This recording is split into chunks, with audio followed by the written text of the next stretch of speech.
সমাজ গঠনের অন্যতম গুরুত্বপূর্ণ পেশা শিক্ষকতা, অথচ সময়ের ব্যবধানে আজ উপেক্ষিত। তরুণ প্রজন্মের কেউ এখন আর শিক্ষকতাকে পেশা হিসেবে বেছে নিতে তেমন আগ্রহী হচ্ছেন না। বেতন কাঠামো ও সুযোগ সুবিধা তুলনামূলক কম থাকায় তৈরি হয়েছে এমন নিরাশা। বিশেষজ্ঞরা বলছেন, বর্তমানে প্রয়োজন সমন্বিত উদ্যোগ, শিক্ষা খাতে বেতন কাঠামো পুনর্বিন্যাস, পদোন্নতির স্বচ্ছ সুযোগ এবং সামাজিক মর্যাদা নিশ্চিত হলে এই প্রজন্মের আগ্রহ বাড়বে এই পেশায়। যে প্রদীপ নিজে জ্বলে অন্যের পথ আলোকিত করে, প্রজন্মের পর প্রজন্মকে আলোর পথ দেখায়, সেই পেশার নামই শিক্ষকতা। অথচ সেই প্রদীপের অবয়বে আজ যেন জমেছে অনিশ্চয়তার ছায়া। শিক্ষকতা সম্মানের। বর্তমান সময়ে নতুন প্রজন্মের কাছে সমানে আসছে জীবনযাত্রার হিসেবের খেরোখাতা। মর্যাদা, উচ্চতা যেন অনেক ক্ষেত্রে হার মানছে বাস্তবতার কাছে। এখনকার তরুণদের ভাষায় দীর্ঘ পড়াশোনা, প্রশিক্ষণ, দায়িত্ব আর কর্মচাপের বিপরীতে শিক্ষকতা পেশায় কাঙ্ক্ষিত বেতন আর সুযোগ সুবিধা নেই। তাই মানুষ গড়ার স্বপ্নের চেয়ে অনেকের কাছে এখন নিরাপদ আয় আর নিশ্চিত ভবিষ্যৎ অধিক গুরুত্বপূর্ণ।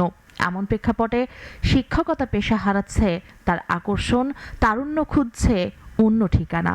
অনুযায়ী কিন্তু শিক্ষকতা পেশাটা হলো প্রাথমিক বিদ্যালয়ে প্রধান শিক্ষক 10ম গ্রেড আর সহকারী শিক্ষক 11 বা 13তম গ্রেডের। এটা খুবই নিচু পর্যায়ে ধরা হয়। যতই আমরা মুখে বলি আসলে যে এটা মহৎ পেশা। প্রাইমারি, এনটিআরসি এইগুলাতে আমাদের মতো যারা বিশ্ববিদ্যালয় থেকে সদ্য গ্র্যাজুয়েট তারা সহজেই যেতে চায় না, কারণ সেইখানকার ফ্যাসিলিটিসটা অনেক কম। বিশ্বের অন্যান্য দেশগুলোর দিকে যদি আমরা তাকাই, যে শিক্ষকতা পেশাটাকেই সবচেয়ে বেশি প্রাধান্য দেওয়া হয়।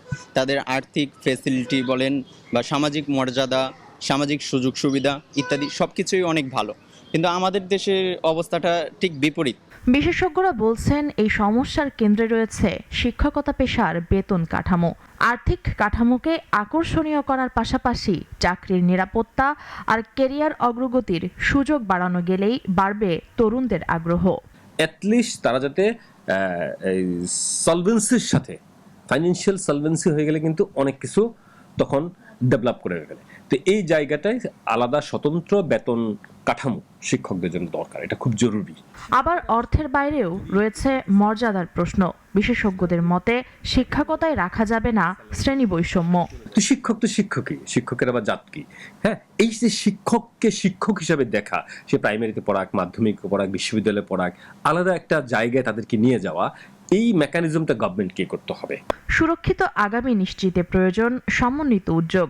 শিক্ষকতা পেশায় মেধাবী তরুণদের অন্তর্ভুক্তি বাড়াতে নীতি নির্ধারকদের দ্রুতই নিতে হবে ব্যবস্থা, ফেরাতে হবে হারানো জৌলুস। আমি মিনিমাম একটা ভদ্রস্থ একটা প্যাকেজ যদি আমি তাদেরকে অফার করতে পারি, এরপরে যদি পছন্দ হয় আসবে, আর যাদের আগ্রহ নাই তারা আসবে না।